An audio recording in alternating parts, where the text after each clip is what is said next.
now. All right, everyone, how are you doing? Hopefully this is all coming through well. Audio levels are probably great. But how are you doing, Uber Clay? Man, I'm doing great. Thank you for having me. It's another wonderful day in 3D printed gun world, and I'm excited to talk about the betas and releases for November with you today. Yep, wonderful day and another time to talk about our wonderful sponsor, Aho Patchworks again. What better time for a wonderful Christmas gift for your family than buying a patch? Use coupon code /AGCast for a wonderfully... I'm trying to remember what the discount code is now. It's something probably great, but use coupon code /AGCast for a nice discount. Let's go to the first one for November. What do you want to start off with? Well, let's start off with RK's Monopoly 9C. So this is a design that RK made. He shoots competitively, and I guess he's run, from what I understand, he's run this in some comps, and he wanted to go ahead and run a beta so that he could get it up on the catalog. So we launched that in November, and the Monopoly is a phenomenal design, and this 9C is a great 9mm PCC companion lower that is, it looks really sharp, and I think that everybody's going to be pretty happy with it, competition minded. So it's probably going to be a pretty smooth shooter. I've shot with RK in competition before. He definitely is a good competition shooter. I could probably see some of like the min-max things he's done on it where it looks a lot more like streamlined than a normal the normal Monopoly. Yeah, the stock is a lot smaller. He also designed, I'm pretty sure, the U-Bar 9 as well, too, which was another thing he just used for competition as well. This kind of seems like, I guess, the next thing he wants for it. I like his other upper, too. You can see this one has like a funny port on the top of it, where if you're not careful where you put your hand on, you could easily burn your hand, which he told me has happened several times. That's why you see that nice little blue thing kind of covering on the handguard area. Yeah, this is what I could see this for is this is a pretty fun competition, 9mm PCC. I have done some more more handgun competitions, and yeah, you can do 9mm PCCs, but usually they have to be 16 inches. And going against some people that do it, like it's one of those things where, like, yeah, it'd be kind of fun at least to try it once. This is probably a good, entry level way of starting, if anything. Oh yeah, no, it's slick. My guess is it's using your typical AR-15 fire control group. This uses your fun Glock-style paddle release, I'm guessing is also on the U-Bar 9. Right. And pretty much it looks kind of just like a normal Monopoly, pretty much. I don't think there's a U-Bar thing on it. Is it split in half, or is it all one piece? Because I know the other Monopoly had both options. Yeah, I'm pretty sure it's split in half as far as this one goes. Okay. Yeah, no, that's the one thing I remember with the other Monopoly was that I think, you need like a CR10 or something to print the other one, which luckily for us, I think Bamboo is making a new XL printer in the near future at some point, so that could probably open up some doors for people trying larger prints again. I wish they dropped that. I've been kind of watching that myself. I'm interested to know what they end up, rolling out, but that is going to be nice to have a larger format Bamboo like that. It's larger printers are more of a headache. I remember dealing with a couple of them myself. It's like CR10. Yeah, the CR10 was great when it first came out, but trying to use one today is just exercise in futility. Same thing with an Ender 3. Trying to I guess I'll use the word modernize my Ender 3. I put the sprite extruder, dual lead screws. What is it? I put also, a linear rail for the X-axis. It's fun and all, but like the amount of tuning you have to do once you update it is just so much more work, where I just kind of wish I just bought a better printer. I definitely spent more than I would have if I just bought like a newer Soval, which would have essentially everything that I did on it. But right, there's one cool thing you could do with the Ender 3 though. Have you ever seen the like XXL mods, or it's like you could increase the Z axis by just like getting larger, I guess, like larger metal bars, so like you could have larger gantry. It's goofy, but like maybe then we could have a full length Monopoly. Who knows? But I have my original Ender 3, which I bought in like 2020 probably. Is the Frankenender, where I have like what you're talking about. It runs Octoprint through a Raspberry Pi 4, I think, and I've got dual Z screws on it, and the whole 9 yards. I've changed out every single part in it. Except for the frame. I don't use it a whole lot, but every once in a while I fire it up, and it's slow, but it prints pretty clean. I had to tune the. I spent many, many, many hours tuning it. So Yeah. the nice thing about a Bamboo is that you have to mess with it some, but you don't have to obsess over it like you do with some of the bed slingers. Well, it's one of those fun things where it's like it's almost like Linux, where you just have it to brag, but you don't actually want to use it. Yeah, But I'm thankful for the experience personally, because if you can learn how to overcome and be successful in those challenges with the bed slingers, I mean, there's nothing out there that's going to stump you as far as printers are concerned. oh yeah, that's exactly my opinion on it too. It's way easier. Like it's way easier to learn on an Ender 3 than when you have like a Bamboo. Whenever you have Bamboo issues, it will be significantly easier. Like it's also just nice being able to like kind of understand the mechanics of how you print. But Yep.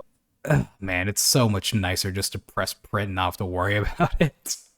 Yep. I always think Yep. about it like this. When you 2D print copy something, do you ever think, oh, well, hopefully the ink colors are just right and, hopefully it's able to print the proper resolution? No, you just kind of just press print and make sure, you hope it looks exactly like the page you had open.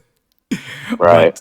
But, hopefully we can get to that point with 3D printers. Who knows? Maybe in the near future. I think Bamboo's on a good step in the right direction. We'll see where everyone else goes. But I guess for the U-Bar 9, really not much else besides it. I mean, not U-Bar 9, the Monopoly 9 C. I think that's going to be a fun one, especially if you want to do competition. Perfectly adequate for it. But AR9 is a great platform. It's easily suppressed. It's easily modified in the fire control group. So there's some advantages. Obviously, it's not a rifle caliber, but they're a hoot, and with the increased size and weight, and it's not a lot of recoil. It's a soft shooter if you tune it right. I would definitely say this is like a competition gun. I think that's probably what the C even means for it. Now I think about it. Yes, that's it. That's right. But yeah, no, like this is if you ever want to like get into the 9mm PCC competition game, this is more than a perfectly adequate thing to start. Because in all honesty, really, your lower doesn't matter that much. But I guess let's go on to the next one. All right, so this one is kind of cool. We only launched 2 betas in November. The second one is by Decimal, who, if you remember, he was the dev that designed and released the Decimator. So he's calling this the DIYAS or the Diyas, and this is a completely DIY Glock 22 long rifle top end. So, like the barrel is a liner. The slide is totally printed. It's got, I think you have to use like a relatively legit striker. But, it's mostly all DIY. And, he's got a magazine. I want to say it's a Glock 19 platform. So it'd be using a Glock 19 lower. I'm not 100% sure about that. But, anyways, that's it's kind of cool. He was inspired when he saw the not a Glock stuff and realized that it's totally doable to do a fully printed slide and barrel and whatnot. He's obviously got a lot of 22 experience from doing the Decimator, and so anyways, he sat down and drew this all up and showed it to me and was really excited. So yeah, that beta is kicked off. It's ongoing as we speak. So I'm looking at it right now. This looks, I mean, at first this almost looks very cursed. If it's like a Glock with it's like, I mean, it's already a printed Glock frame anyways, which I guess you're saying is a 19 pretty much. So that's what I think it is. I mean, 19, 17, whichever, probably. But the point is that it's using the same lower parts kit as, a normal 19. So basically, you're printed 19. You need your special rails for it. You need the normal trigger for it. But I mean, that slide looks goofy as could be. There's no sights on it. Hopefully, that'd be kind of Yeah. fun for him to like do a direct mount, like have an RMR cut Uh, specifically for it, so you can just attach your RMR uh-huh. to it. But Uh-huh. like that seems, that's funny. The magazine looks custom, which I'm not sure if he designed that or is that a different Glock 22 design or I don't magazine. know. That's a good question. I'm not sure about that. I think his in his thinking though would be like kind of like how with an AR, you've got your 22 conversion kit. I think it should be kind of like you whip out your 9 millimeter Glock, you take the slide off, and you can whip out this thing in the magazine, and you can do a cheap 22 plinker. Well, yeah, Um, I mean, I'll say this because I know for the Glock magazine, I have a airsoft Glock magazine, and pretty much as long like you could just put that in a normal Glock, it will seat properly. oh, but nice. like, yeah, it's not obviously not going to like feed, but Right. like, yeah, no, Glock magazines are usually pretty good. I would say, I mean, I want to say there was a printed 22 Glock magazine. I'm not sure if this is the one, but I wouldn't doubt it if it is. The part that Right. I find fascinating is the barrel liner. So I'm Yeah. guessing the barrel liner is attached to a printed locking block, I guess, in a way. But Yeah. I mean, so the nice thing about 22 is it really doesn't. I would say, like the locking block. I don't really think actually matters as much because I don't think it actually is going to tilt Right. because it's a 22. It's probably just going to be direct blowback.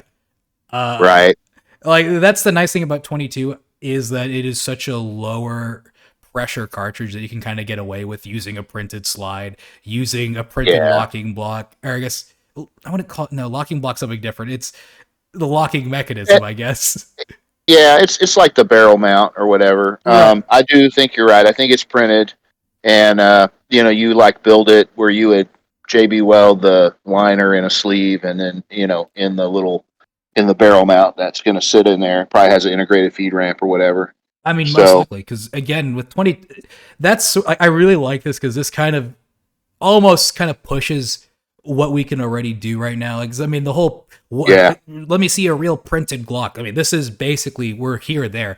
Like we're here now, I guess. yes, I think Ivan tried doing one in 9 millimeter once, which yeah. ended exactly how everyone expected it to. But like in 22, you could totally get away with it.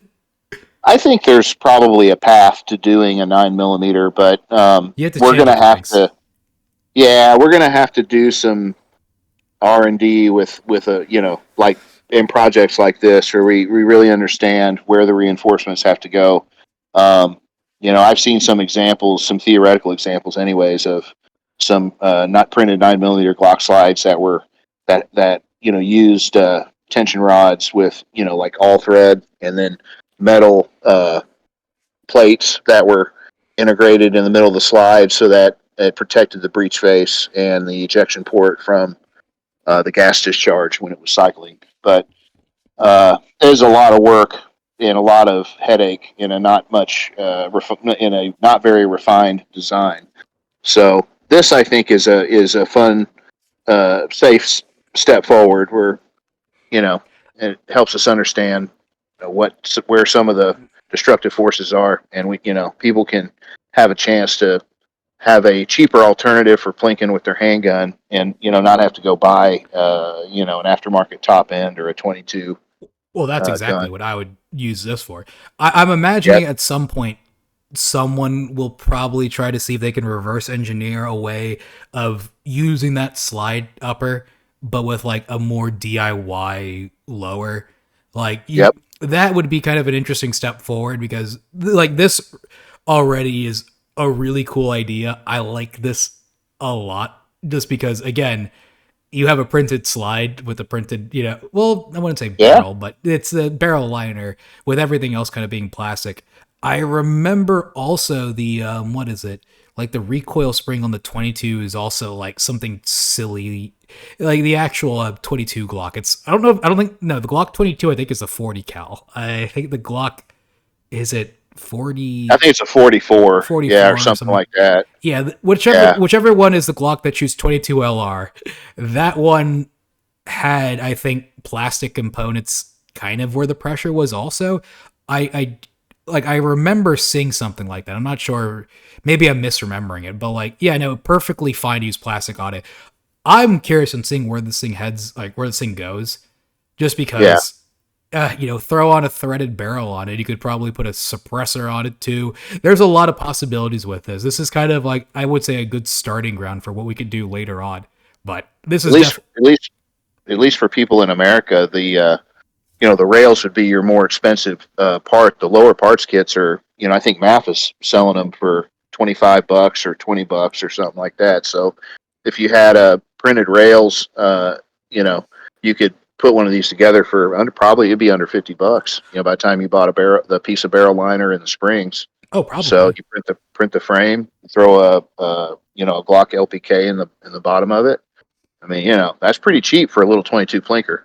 Oh, I couldn't agree more. No, I think this could be a fun entry level design for a lot of people soon, and I think we'll have to wait and see where this one pans out. But I am genuinely looking forward to seeing how this project progresses. Decibel has done a pretty cool job, like with, I think, what was it, the Ruger that he also did, which I think is one of our releases. Which, right, Oh, the Decimator right. was one of our releases that we're going to talk about for November. Well, I guess, we could probably move on to the releases right now if we want to start with the Decimator right now. But I'll say this Yeah, to finish off this one right here is this is by far, I think, going to be.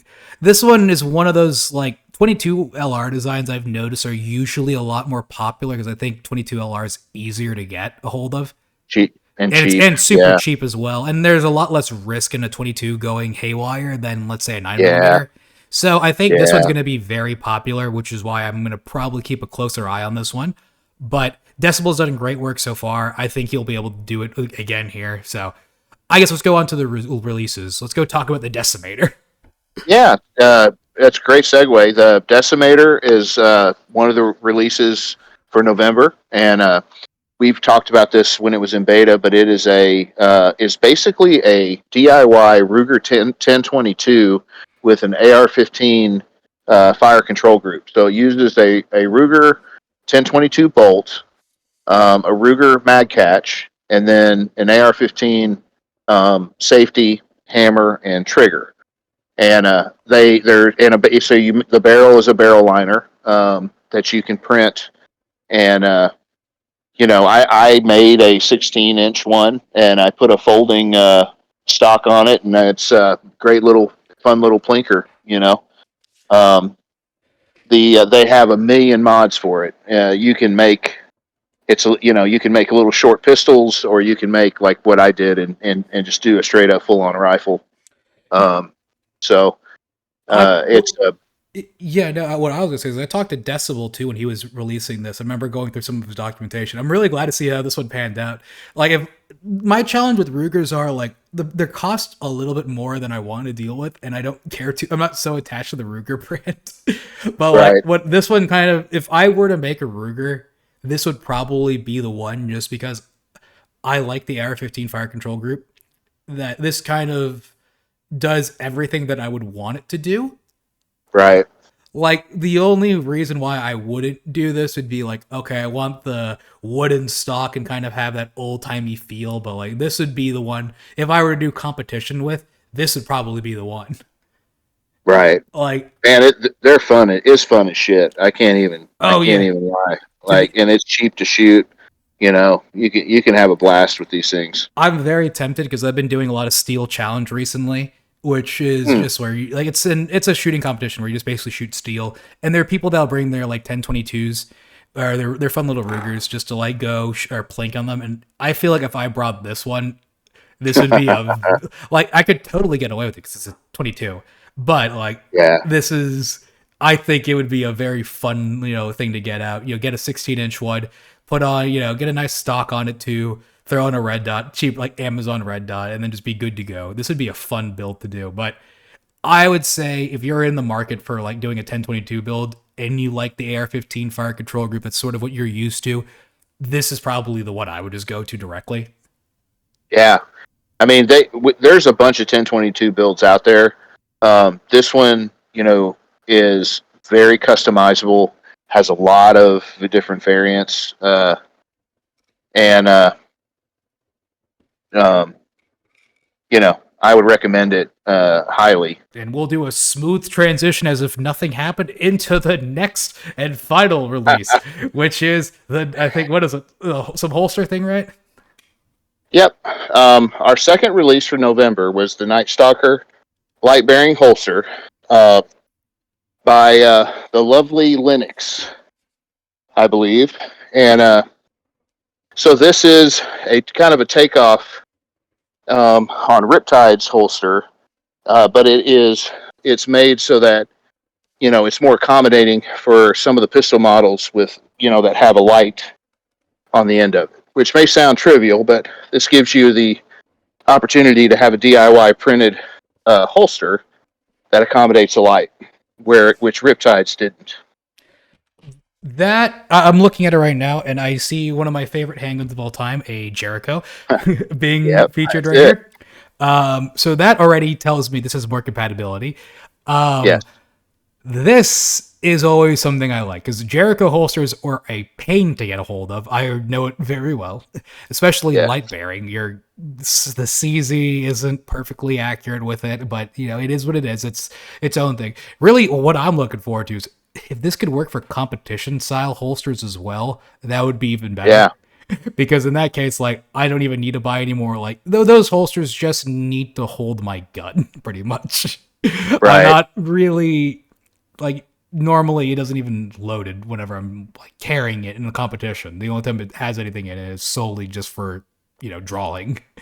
But I'm pretty sure it uses a lot of the same hardware as Riptides.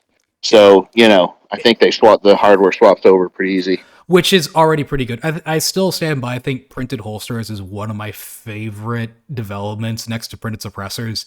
Yes. I think, that ability to have, having a holster for your gun is one of the most important, for handguns specifically. That is the most, that is one of the most useful things you can get, because that way you can actually, carry your handgun around rather than just sort of sit it in a box or kind of hope maybe keep it in some sort of glove box. They don't have a real reliable way of carrying it. So yeah, they just have a gun to sort of have one, not really have any plan for how they're going to use it or how they would use it.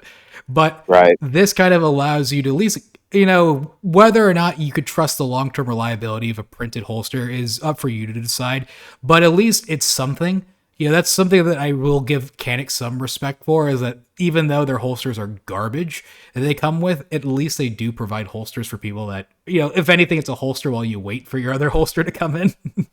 I'm going to tell you, if you print that bad boy out of nylon, you're not going to have any problems. Pretty much.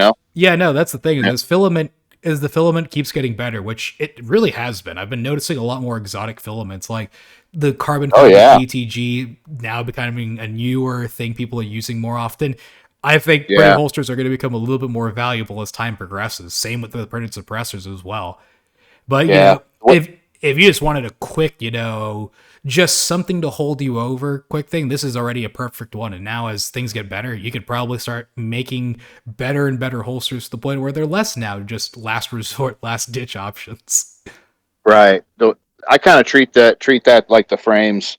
You'd print it in PLA and get it to where you like it, and then whip one out in nylon, and you're not gonna that holster will last probably years and years.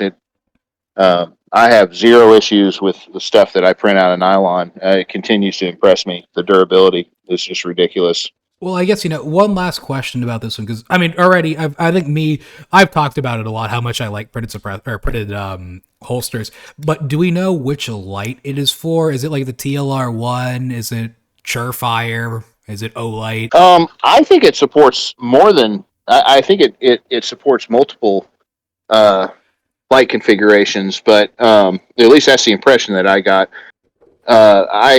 I don't know exactly, but I from what I remember from the documentation, I don't think there's a restriction on one particular light. I think it's accommodating for what you would prevalent. Yeah, what you would see that's more prevalent. Well, that could be something. If someone wants to know the exact light one, they can probably send us a comment, and we'll be able to reply with that later. But I'm assuming a TLR1 just because that's one of the most universal lights people are getting. Olight has become more and more prevalent as things go on, and then obviously Surefire. But let's be real: if you're buying a Surefire, are you really going to use a printed holster on it? That's up for you to decide. Right. But I like this a lot. I see a Jericho, I see a PSA dagger, I see what looks to be a printed Glock frame. That's a big deal to me because, again, the PSA dagger is kind of an annoying handgun to get a holster for. Of that, the holster PSA dagger is not a Glock 19, despite the internals. The frame itself is like just like a couple millimeters off, where you're not going to be able to put a normal holster on it, and like the light bearing ones can work, but you're gonna have to do some sort of adjustments with them. Ask me how I know. I've dealt with this before, but this, like, I already see a pretty big compatibility all just off the picture of this. I also see the Filster, it was the Fisher, whatever, the Enigma holster over there. The little fun, goofy one that you could put underneath your clothing, like without like a belt. I'm guessing that means that this holster can attach directly to that Enigma ecosystem thing. Which maybe, is really cool if it can. In that case, like, that would be nice, so they could save a lot of money by just doing that. Right. But this already, like, I'm really happy to see more printed holsters. I like that people are doing it more now for light bearing ones.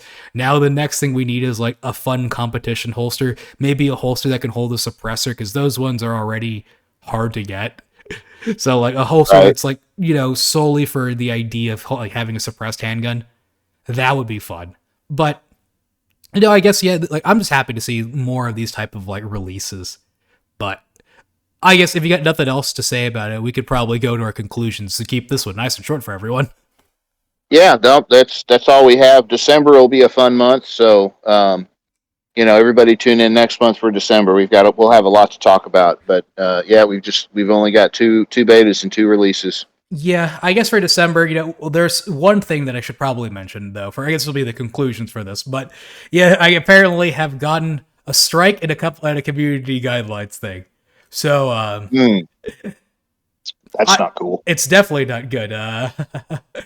We'll see whether or not I will do a roundup stream. If I do a roundup stream, it probably won't be on YouTube for about a month. That's for sure. Luckily there is no copyrighted things in this, so we should be fine. But I got in trouble for copyright of all things. Wow. Yeah, well, it is what it is. But I'm gonna play just a little bit safer in that regard. It's nothing. I think we'll be fine. But you never know with these things. I guess something funny must have just happened in the news. Who could have guessed? But yeah, right. I wanted to do some fun streams about some fun some fun new pieces coming out recently. I was going to say there's going to be lots of. I already know there are a lot of them. So I would say keep a look out on the community tabs. If I do a stream, it will probably be on like X, Kick, and Twitch. Probably Kick, Odyssey, and X, I would say, would be where I'll be streaming for anything in the next few months, for at least until that strike is gone, for sure. Right. Because I'm not going to play with too much with fire right now, but we've been able to peacefully exist for a while. I'm not going to push it too far for right now. But until then, I am, very grateful for you showing up again. I really like the releases this month, and let's see how December goes. Let's see if we're still here. Yeah, man. Sounds great. But talk to you guys later, and see you guys around.